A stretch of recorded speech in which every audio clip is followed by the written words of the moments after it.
اسلام هیچ وقت دینی سختگیر نیست، هیچ وقت بالای ما و شما هیچ مشکلات از ضم کردنی نیست، بار کردنی نیست. خداوند در قرآن لا یکلف الله نفسا الا وسعها، هیچ بنده را از قوتش دیده زیاد تکلیف نمیتون، هر یک انسان موافق قوتش. به این خاطر دادرای عزیز، اگر شما اراده ثواب داشته باشین و قرض کنین یا چیزی از خانه را فروخته و دسترخوانهاتان را زیبا کنین، یا اینکه گویم که شرم و حیا گویا شرم خودتان شکندنی باشین، شما در این دسترخوان چیزی از ثواب نائل نمیشوید. یا اگر برادری که قرض میکند و قربانی میکند، اینم ثواب ندارد. قربانی برای آدمی بای است، برای آدمی با دولت است. سلام علیکم رحمت الله و برکاته. این ای گرانیسا گشتیم، اینا بچه‌ها یگون همش خودش گپ زنن. سلام علیکم، نموخه رفتیم اومدیم گرانیسا ارنگور 100 فوت چوتکی کاش بچه‌ها بیای مقصد یگون جای فن فرش نیست، گذاشتیم خوی دوی که بردن پرسکا کردیم بفرستن با پلیس میریم مثلا هر میریم ما با ماشین رفتیم اومدیم در مدتی 4-5 ساعت مقصد گذاشتیم خوی دوی اومدیم نه همه ساعت پلیس ایمیگراسیون کوستن با چو گرفتن کو ایمیگراسیون دن چون که باون ایمیگراسیون کارت دادن چون که داشتیم رفتیم نه کوی چیزی نیست ایمیگراسیون کارت دادن چون که همه ساعت پلیسا این امروز 20 با ایجاد یا بچه هستن. نفرانی که به خوبی میکشند کم تر گپ عصبانی میشوند، نروی چیت میکنند و همچنین نفرانی که در دیپرسی هستند، فراموش خاطرند، دیروزه کار شد یادشون نیست، شرکت شفافرما راه همین مشکلی ها رو به شما پیشنهاد میکند. گیاهی که در دست من میبینید نروی نام دارد، برازی خداوند همین مشکلی ها رو تبابت میکند. نفرانی که در 10 روز اخیر همین نروی رو از شرکت شفافرما فرمایش میدهند 10% به ویا تخفیف کرده میشود. برای آدم هایی که بی شرایطند، دولت ندارند، مال ندارند، به گردن شما خداوند قربانی را واجب نگردانیده است. برای چی ما خودمان آن چیزی که به ذمه من واجب نیست به ذمه خود به دوش خود میبرداریم؟ از این خاطر هیچ ثواب در آن دسترخوان نیست. دادرای عزیز، دیگر که زمانی او شرم و زمانی که همسایه مرا طعنه میکند و زمانی که مثال دیگر و دیگر اینها را دیگر ترک کنیم. برادرای عزیز، امروز ما باید پیروی قرآن و پیروی احادیث های رسول اکرم شویم، پیروی گفته های مردم نشویم. وای به حال همون مردمی که آمده و دسترخوان مرا نگاه کند که اگر دسترخوان من خراب باشد و او طعنه بر دسترخوان من کند، والله که وای ایمانش کامل نیست، وای ایمانش کامل نیست. او چی حقوق دارد که دسترخوان مرا گویم کم بودیش میگیرد؟ وای نمیداند که حال من چگونه هست. از آن که من شکم این گونه تن پرست ها را سیر میکنم، شکم فرزندم، شکم عائلم برای ما فرض و واجب است. اینا برای ما ضرور هستند. چی کنم که وقتی همسایه مرا طعنه نکند گفته و برای او بهترین دسترخوان آماده کنم، لیکن از بعد عید بعد در ادای قرض کنی شوم؟ این چی معنی دارد؟ برای همین دادرای عزیز و برادرای مهربان، وقتی چی دسترخوان را که میبینین زیاد دارد کم دارد، باید که شکرانه به سوی خدا کنین، دعا کنین کم باشد خدا نعمت در این خاندان زیاد کن. رفتین میبینیم دسترخوان خوب است، باز دعا کن که خدایا باز سخاوت این مرد زیاد کند. بالای دسترخوان او ما در حال گویم غضب و قهر پیدا نکنیم که از کجا آورد و از کجا آورد و فلان فلان. برادرای عزیز، مسئله دومی که گفتن بسیار جوانالی سوال ها، چند سوال است اینجا که سحر میخیزیم احتلامی شدیم، مثال شرایط نیست که آب گرم کنیم، یا اینکه بعض انسان های هستن میگوید با عائلت خانه‌داری میکنی سحر میخیزی شرایطی آب گرم کردن نیست، چیکار کنیم؟ تا حد امکان همه شرایط دادرای عزیز استفاده میبریم، همه شرایط، چی با طریق گاز باشد، چی با طریق هیزم باشد، چی با طریق سویت باشد، از همه این اگر محروم باشی و هیچ امکانیت پیدا کردن آب که نباشد، این حالت شما طهارت خالی کنین، نمازاتون خوانین تا زمانی که با این شرایط برای شما مهیا شدن. شرایط 1 ساعت بعد یا 2 ساعت پس مهیا کی شد، اون زمان غسل کن، باز برای نماز پیشینت دیگر با یک طهارت پوره و با یک بدنی گویم تازه تو نماز میخوانی. لیکن در حالتی که نباشد شرایط، شما با آب خنک آبازی نکنین که این ضرری در بدن شما می شود.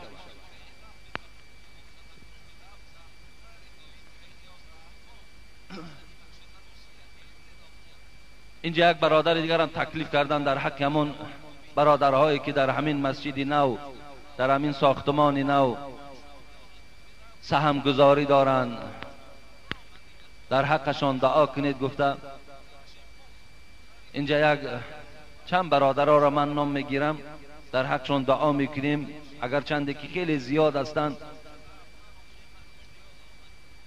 برادرمان حاجی عارف، خدا در عمر و جانش برکات دهد که حتی در همین مسجد پهلوی نوی که کردیم خیلی سهم گذاری کلان کردن. در این اطراف در این هم کمک ایشان وجود دارد. و دیگر برادرمان اکی خیرالله بود، یک برادر دیگرمان عبدالجلیل از مسچا هست، اونم کمک کردن. یک برادر دیگر داریم میرزا خان از حصار، وی هم در همین بنای مسجد نو سهم گذاری دارند. و یک برادر دیگرمان اکی مراد که از همین انگورباغ است، سوخاز انگورباغ، که در حق مادرشان گفتن دعا کنیم. مادرشان هم یک آدم پیرانسال حاجیه هست، خداوند حجهاش قبول بگرداند و خداوند خاتمه بخیر بر این مادر نصیب بگرداند و فرزندهاش خدا از همه آفتها در حفظ امانش نگه دارد.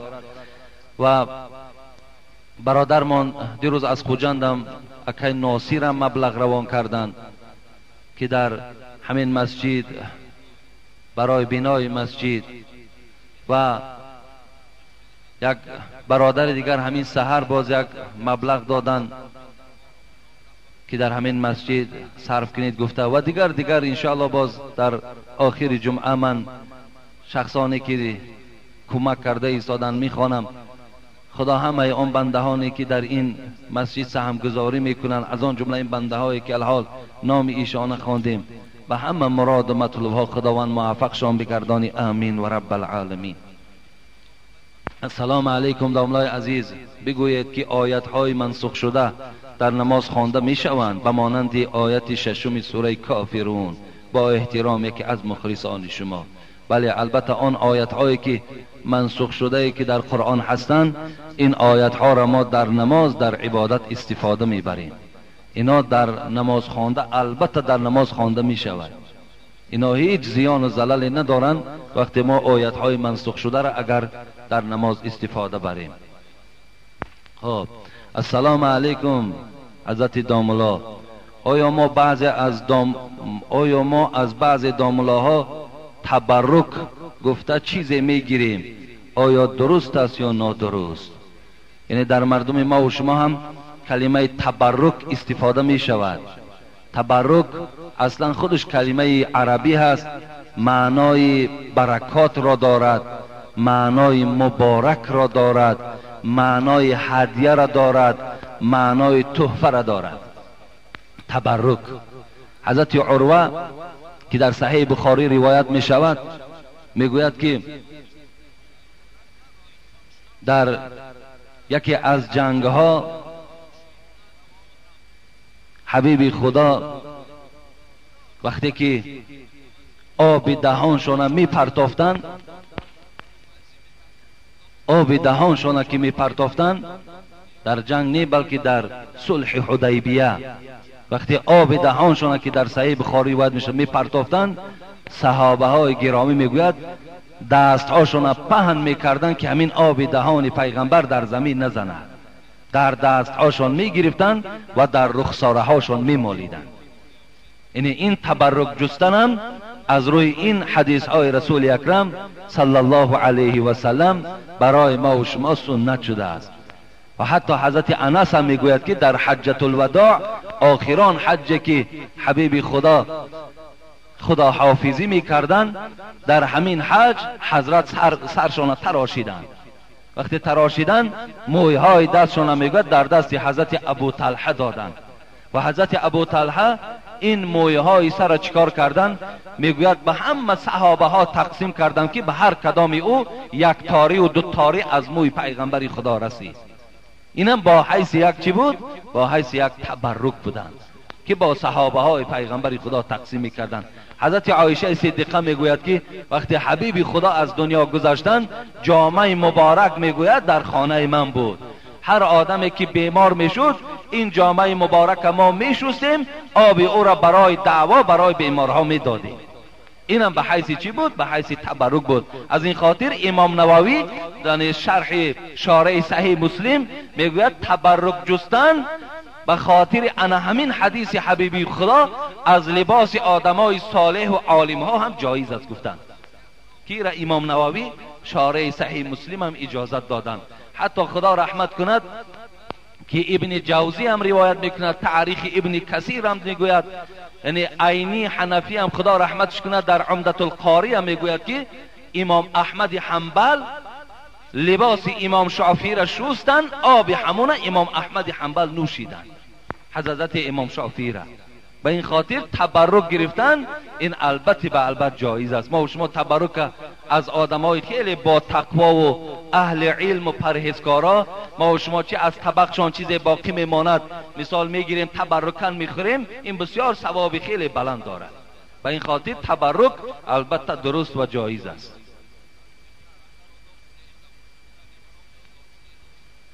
السلام علیکم برادر عزیز اکای حاجی میرزا، خداوند پدر و مادر شما را عمر دراز و تنی صحت نصیب گرداند که چنین فرزند صالح را به دنیا آوردند. برادر عزیز از شما خواهش دارم که با یک سوال من که نافهمه هست جواب گویید. مادر من 5 وقت نمازش را میخواند، روزه های گوناگون میدارد، لیکن وی با فرزندهای خود را فقط دعاهای بد و میگوید که در دهن شما فلان و بهمدان کنم که ما شیر این مادر را همه فرزندان خوردیم. میگوید که مادر خوک شد، خوب وانیش کن، آخر ما فرزندانش همه نمازخوان و اسلام شناس هستیم. ما میگوییم که این رفتار شما نادرست است و این نمیفهمد. با چنین مادری که ما فرزند او هستیم چگونه رفتار کنیم؟ التماس با این سیاه‌بختی را روشنی اندازید، زیرا که ما نمیدانیم چی کار کنیم.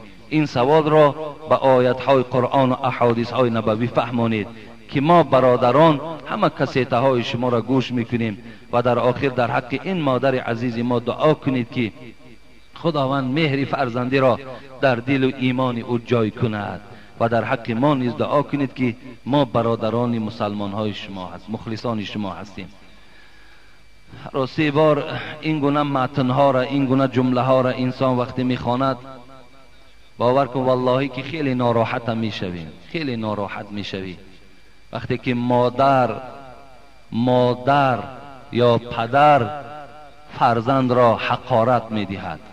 وقتی مادر دهان چی دختر باشد چی بچه نام میگیرد، این خیلی گویم از ایمانداری و از خدا ترسی خیلی و خیلی دور است. افسوس که حبیب خدا در حدیث های مبارک گفتند مادرت را بعد از آن پدرت را خدمت کن. گفتند مادرت را بعد از آن پدرت را.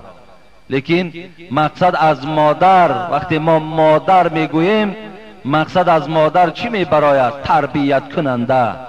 مقصد از مادر چی میبراید؟ آداب دهنده. مادر وقتی میگوییم مادر شخص باید باشد که همیشه در بهبودی فرزند کوشش کننده باشد، بهترین تربیت کننده این فرزند آشنا و شناس میکردگی به سوی خدا باشد. وقتی این گونه مادر این گونه معامله را به فرزند میکند، آیا نمیداند که برنامه اسلامی را وی ویران کرده است؟ آیا وی نمیداند که از نام این گونه مادر نام مادریش خط زده می شود؟ چگونه ای که عالم ها در نزد خدا قدر دارند، قیمت دارند، لیکن عالمی با عمل باشد. عالمی بی عملی که برای خیانت اسلام و برای گویم طلب و تاراج و برای گویم فقط راحت خودش در بین مردم اگر زندگی کند، این گونه عالم در نزد خدا قدر و منزلت ندارد. و این چونین آن مادری که حقارت دهنده فرزند باشد، این چونین مادری که آزار دهنده و گویم که دشنام کننده فرزند باشد، وای مادر نیست، وای گویم یک میکروبی هست که وای ضرر اون فرزند به فرزند، نبیره به نبیره تاثیر میکند. به این خاطر این دادرای عزیز ما چیکار کنیم که خداوند در قرآن احترام پدر و مادر را بالای همه ما و شما فرض گردانیده است، لیکن ما او را دشنام نمیدهیم. لیکن آنچنان مهربانی که به اون مادرای غمخوار داریم، به این گونه مادر و پدر ما غمخواری نمیکنیم. چگونه ای که اونها بی رحم و بی انصاف نسبت فرزندان، ما نیز نسبت اونها بی رحم و بی انصاف هستیم، لیکن دشنام شو نمیکنیم.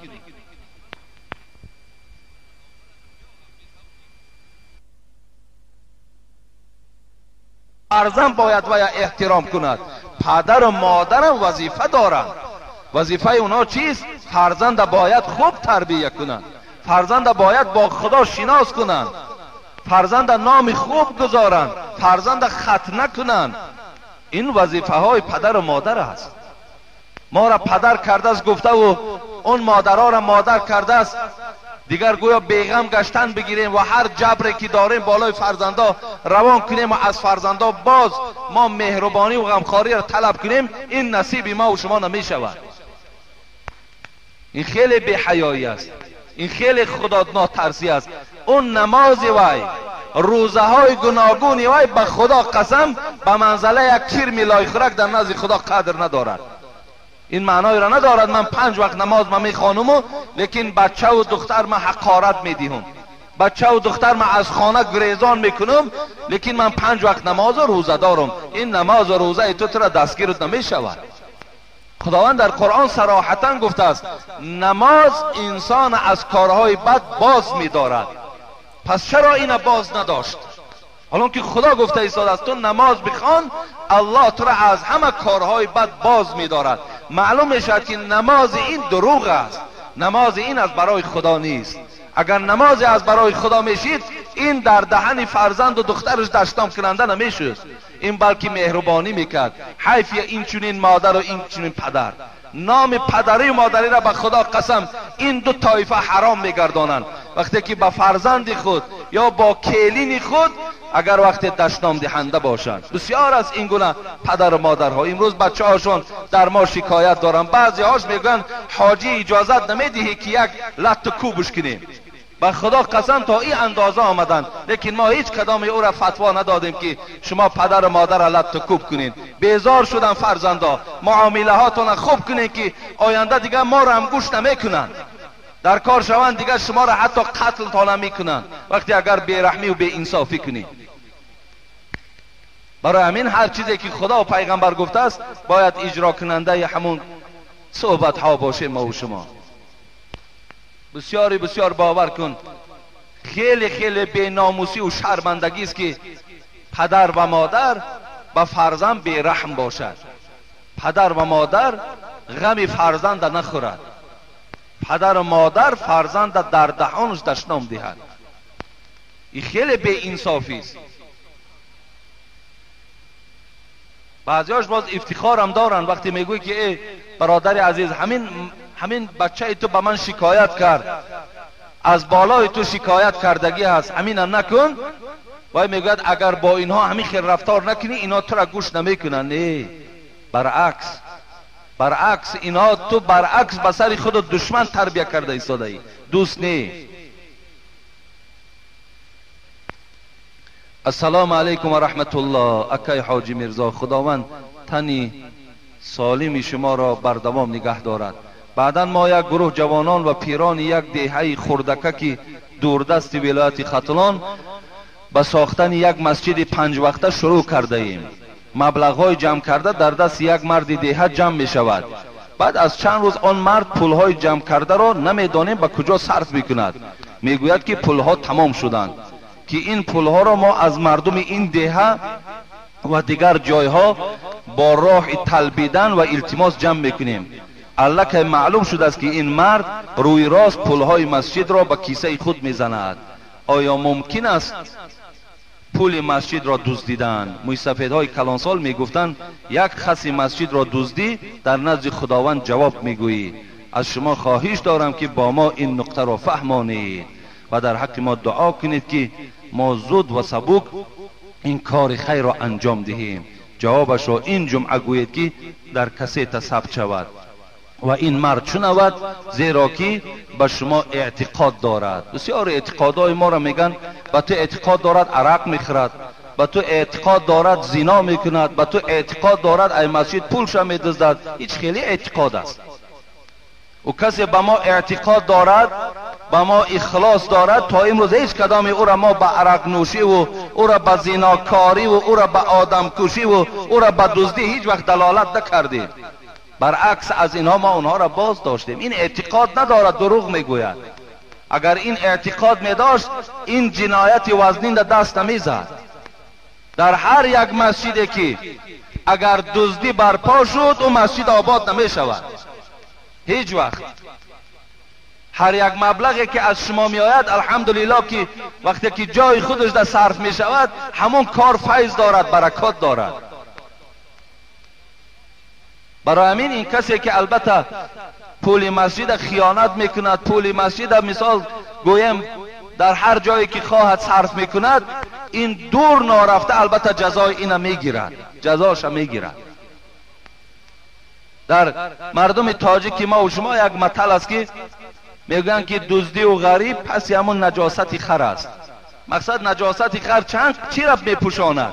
روز از روزها او دزدی و آشکارا میشود، روز از روزها شرمندگی او البته در بین مردم اعلان میشود. به این خاطر البته خیلی جنایت وزنین است و بسیار خوب می شود که وقتی همون آدم که معلوم باشد پس باید از مسجد پیشش کنین. از مسجد پیش هم که نکردین همون مسئولیت از گردن او بردارین. تمام یک آدم با خدا ترس ایماندار ده همین وظیفه را سپارین، انشاءالله همه مسجدتان هم آباد می شود، همه دیهتان هم آباد می شود، همه کاراتان بخیر انجام می یابد. بسیار از یک برادر دیگر بر من شکایت کرد که در محله ما وقتی که همین سوم جمع در جنازه می شود همون پیشوایی که داریم قریب 50% همون پول می گیره. چخیلی کنیم؟ آخه من گفتم من نه یگان سوتم نه پرکرارم نه یگان قاضیم، او را ما اهل محله حل میکنه. میبینین امو را که مثال دیدین در همین حالت در بین مردم در کار شود، امو کیسهاش برآورده مثال در بین مردم گوین که مرحمت اینا برادر ما پیشوا اعتقاد کرده مثل همون سلمان فارس. وقتی من جمعه گذشته اسقف ده وقتی که آمد شاگرد ایستاد، وقتی از دنیا گذشت چیکار کرد؟ مردم آمدن پیشوا دبدبه خواستن جنازش کنن، گفت این پیشوای شما خیانت کردگی است. گفت چی خیانت؟ گفت پولایی که از شما میگیری برای دادن مردم و یا ذخیره کردگی است. وقتی میکاون 7 صندوق پر طلا هست، یعنی هیچ پول چیکار نکرده است، به کسی نداده است. مردم چی حکم کردن؟ و یا همون مردش در دار کشال کردن، سنگسارش کردن، گفتن تو را هیچ وقت ارزنده خاک نیستی. مقصد ما اون چنان هم که نکردیم همون مسئولیت از گردنش میگیریم، بلکه یک آدم ایماندار دا میگذاریم. انشاءالله مسجد ما هم بعد آباد میشود. بسیار از این گونه مسلمانایی که بیچاره نام مومنی و مسلمانی دارن با این عملها چنگ زننده هستند. السلام علیکم حاجی میرزا، من یک نفر مخلصی اشدی شما از شهر پنجکین، از شما 2 سوال دارم از نام بعضی از ملاهایی که از برای این مسئله بحث های زیاد میکنن ولی به خلاصه اساسی نمی آیند. من از شما درخواست میکنم که این 2 مسئله را با پررگی فهمانید تا با واسطه کسیت گوش کنند و با توقف آیند. یکم سوال این است که در دیهات کوچک دارای 40 یا 50 از این زیادتر یا کمتر نماز جمعه میگذارند، نماز جمعه درست می شود یا اینکه نماز احتیاطی خوانده شود؟ سوال دوم این است که معاویه ابن ابو سفیان که به حضرت علی دشمنی داشت و جنگ ها میکرد، با سبب دشمنی که با خاندان پیغمبر میکرد، حتی در بعض تاریخ ها آمده است که به فرمان معاویه امام حسن مجتبی را زهر دادند. آیا ما اهل سنت و جماعت حق داریم که معاویه را ناسزا خوانیم یا مانند بعضی ملاهایی که در حق او لعنت میگویند؟ در این باره شما چی میفرمایید؟ جوابش را انتظاری. با احترام، یک نفر مخلص اشدی شما از شهر پنجکین. برادر عزیز، ما در حق معاویه هیچ وقت لعنت گفتن نمیتونیم، زیرا وی صحابه پیغمبری خدا بود. اگر چنده که وی با علی جنگ داشتن، اگر چنده که بعضی روایت ها امام حسن هم که از دست ایشان زهر دادگی باشد، اگر چنده که از دست فرزند او یزید امام حسین هم کشته شده باشد، لیکن وی صحابه پیغمبر بود. ما هیچ وقت ولا تصبن احدا من اصحاب حبیب خدا تاکید کردن هیچ وقت صحابه های مرا دشنام ندهید. خوبن چی گونه ای که هستن نیستن، ما البته به البته به آنها دشنام نمیدهیم و ناسزا هم نمیگوییم، بلکه میگوییم خدا همه اونها را رحمت و مغفرت کند. حکمت او را خدا خودش میدانست. لیکن در دیهات هایی که گوییم کوچک هستند و نماز جمعه را برپا میکنند و بعد اون نمازهای باز احتیاطی میخوانند، اصلا در همون بعض جایهای هستن که نمازهای جمعه میخوانند بعدش باز فرض احتیاطی پیشین میخوانند. این درست نیست. وقتی ما و شما همون فرضهای احتیاطی را خوب میشود که ترک سازیم. احتیاطی گفتگی نماز وجود ندارد. اگرچه بعض فقهای ما و شما گفتند، لیکن خدا رحمتشان کنه در زیر این بگویم عباره ها و جمله ها یگان سند وجود ندارد. و این خاطر بهترین صورتش همین است که ما فرضای احتیاطی را از بعد جمعه نخوانیم. وقتی فرض احتیاطی میخوانی تماما جمعه را نخوان، یا میخوایی که جمعه خوانی فرض احتیاطیش ترک کن. یک نماز همین در روز جمعه به ذمه ما و شما فرض است و خلاص. لیکن در دیهات نماز جمعه فرض نه آمده است.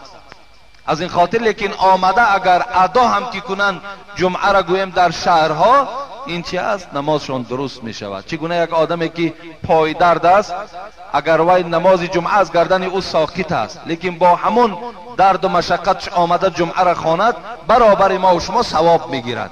اینچنین همون کسانی که در دیهات زندگی میکنن و نماز جمعه به آنها فرض نیست، آمده جمعه را در اینجا اگر ادا کنند، انشاءالله برابر ما و شما ثواب برخوردار می شود. السلام علیکم. حضرت داملا حاجی میرزا خداوند باز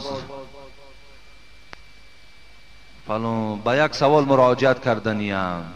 اگر در یگان کوچه جوانی را میبینیم که دست دختر در دستش است، چی کار کنیم؟ امروز او روز با یک برادر به ماشین آمده ایستاده بودیم، در نزد امین حضرت امیرجان از قسم پسش یک بچه که تاجیک، یک دختری تاجیک همین تا راستا در آغوش گرفتگی و از یکدیگر لذت بردیستند. راستا در پیش حضرت امیرجان، در همون جایی که اطرافش ده یک 100 تا آدم علا که به دولت چیدگی از پول جمع کردیستند، یک کس همونا را نمیبینه.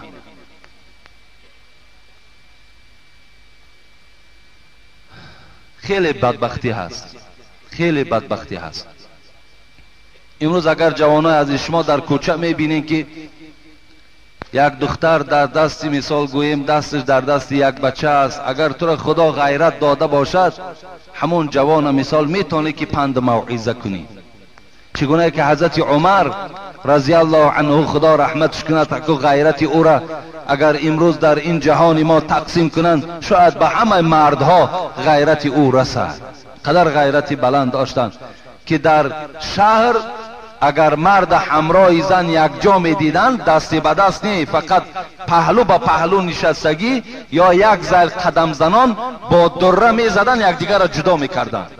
می گفتن در کوچه تو زنی اگرچه قانونی او هم که باشی، تو حقوق نداری که در کوچه دست و در دست شوهرت باشد. این در حقوق نداری، زیرا که این عمل تو با جوانها تأثیر دارد. به این خاطر امروز همون جوانی که اگر گوییم دخترها را در آغوش میگیرد یا دستی او را گرفته یا میانی او را داشته و راه میگردد، وای بیچاره آدم جاهل است، وای عاقبت چه نمیداند. نه این دختر میداند نه این بچه از عاقبت چون چیزی نمیداند که عاقبت این کار چی می شود. بسیار عاشقا را دیدیم که با خودسوزی و با خودکشی رفتند. بسیار عاشقا را دیدیم که در زندان ها خوابیدند. بسیار عاشقا را دیدیم که گویم که خانه های چند آدمای حلال دیگر را باز حرام کردند.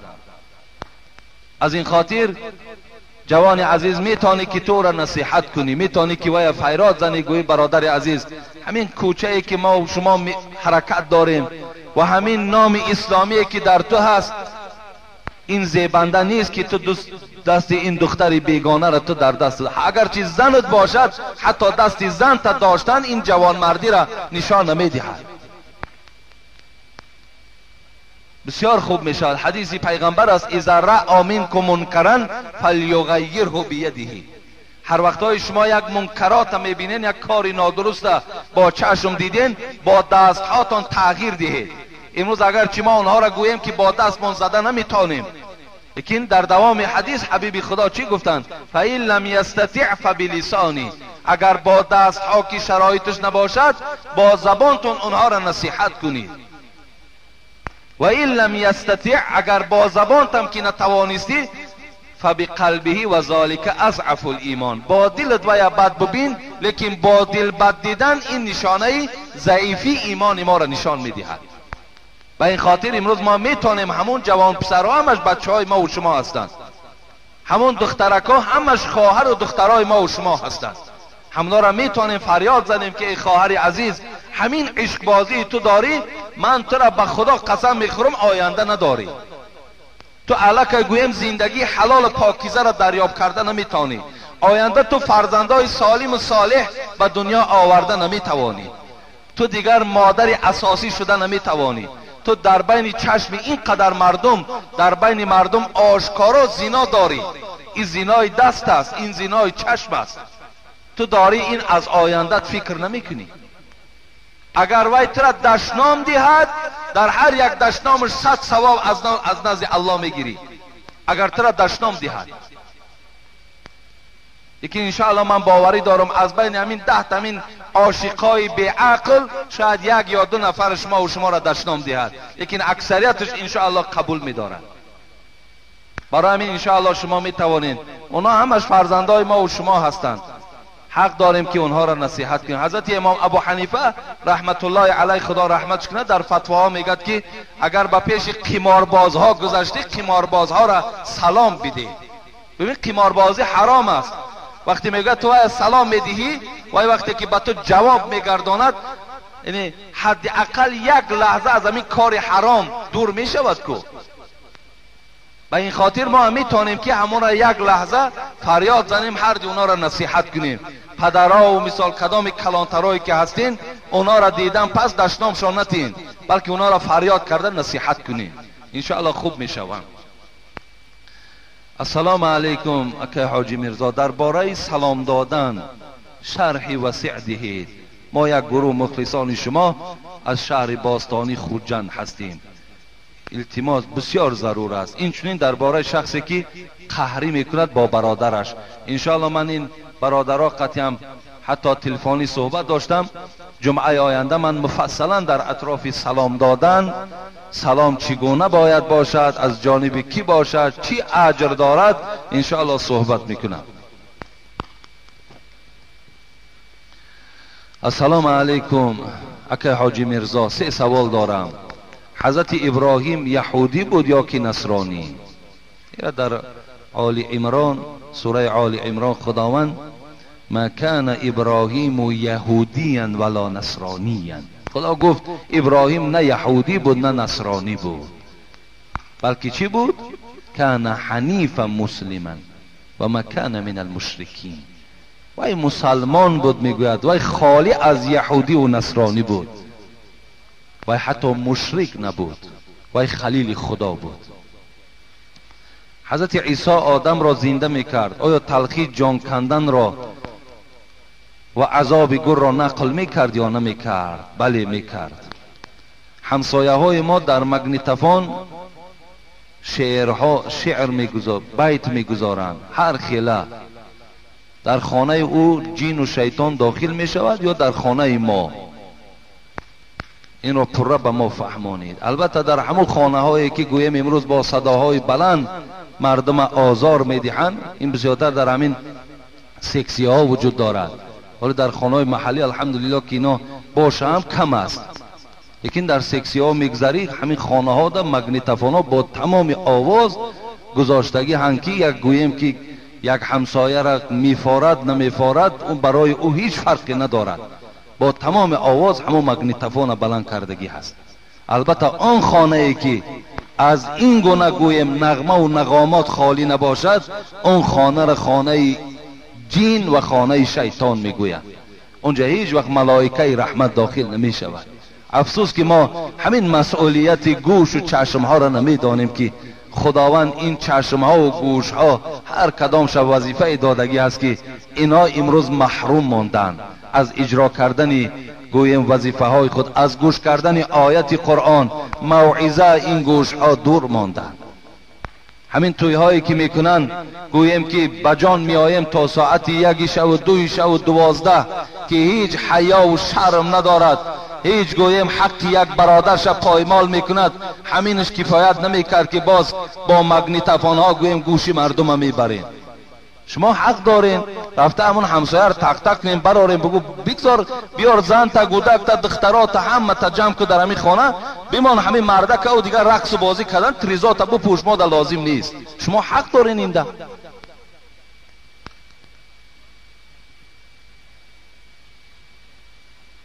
السلام علیکم اکای داملا حاجی میرزا، اگر در بالای قبر یک زیباگی که همگی 150 سامانی را تشکیل دهد آیا جایز هست یا نیست؟ بالاهای قبر ما چند بار گفته بودیم که باید که زیباگی نداشته باشند، بالاهای قبر باید گچکاری نداشته باشند، بالاهای قبر باید عمارت نداشته باشند.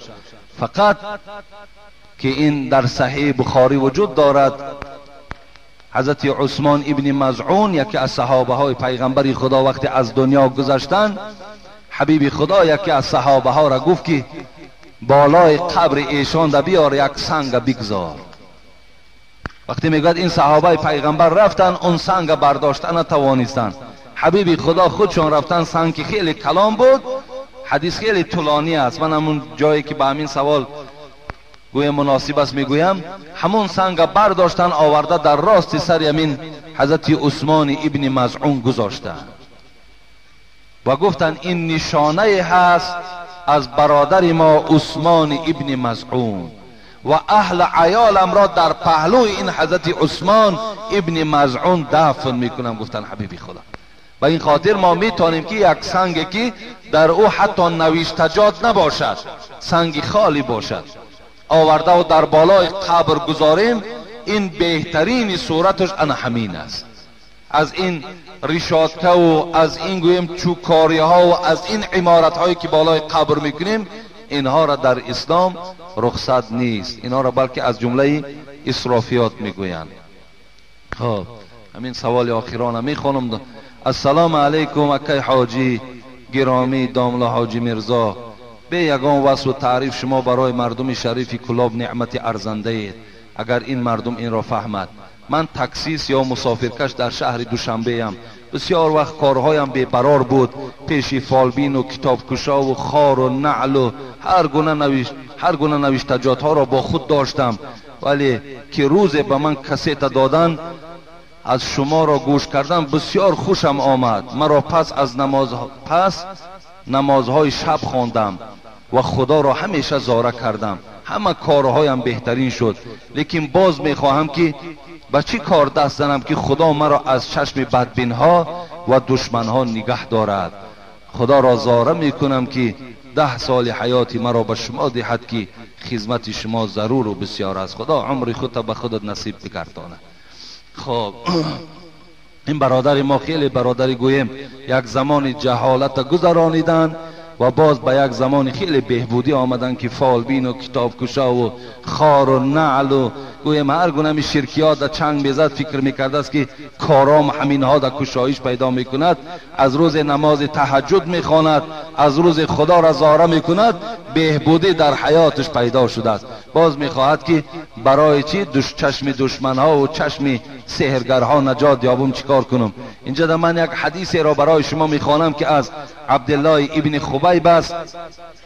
حضرت میگوید که حبیب خدا برای من گفتند اقرا قل هو الله احد ول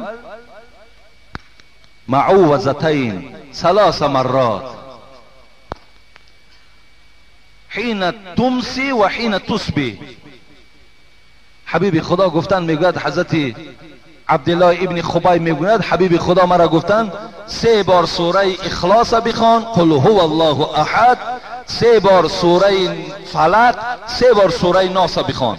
قل اعوذ برب الفلق، قل اعوذ برب الناس 3 بار بخوان و چیکار کن؟ هر بیگاهی و هر سحر و اینها را در دستت با یک شمالی عادی، یک شمالی گویم که ساده با دستات پوف انداز و این در بدنت بمال. گفتن همین تو را از همه چیز نگاه می‌دارد.